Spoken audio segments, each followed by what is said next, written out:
kun akkana fuulalleen dhiqatanii manni mana ajaa'ibaati. yaa rabban keetiin ajaaladhu waan inni fakkaatu laalaa. kun kutaa warri keessa rafu doolaabuma kana keessaan asiin bayanii kun kunillee akkana akka bareeduudha. kun saalooniidha. qalamni biyya turkiiti ka dibameeru. kun mucattiidha. mucattii heerumsiifnuuyyuu mana qofa gurgurra. kun suuqiidha. kun atta gadi hin dhiifne ree shubada magaala. kinoo kunillee asiin rabbi anaan argani. kunillee asiin akkana kutaa biraati. kutaa ijoolleen bultu jechuudha kuni. balbala isin ilaakkaya. kutaa saniin tokko saniin lama saniin sadi kanaan afur kanaan shan kanaan jaha kanaan torba. uffata bishaan meeshaatti dhiqanii asii buddeena buufatanii akkana jira jechuudha.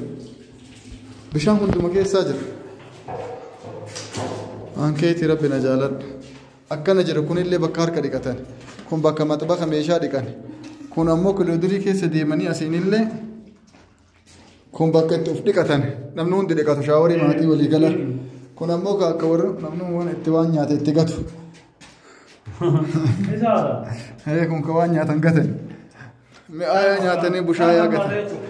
akkana jira kunoo walumaa gala kutaa meeqa saniin takka saniin lama saniin sadi tanaan afur tanaan shani saniin jaha saniin torba tanaan saddeeti tanaan sagal. manneen fincaaniitii walitti sagali akkana jira. kunoo akkana jiranii. bishaan rifata litiri qof. sillee dasbooran silaallattu jedhe warra Ameerikaa jiru. kana fakkaatame kaasii qaaqi. haalli ijaarsa maal isin fakkaatame? Allahu akbar. kun immoo waan haasa'anii miti. ijaarsi kun bakka uffata afatanillee qaba.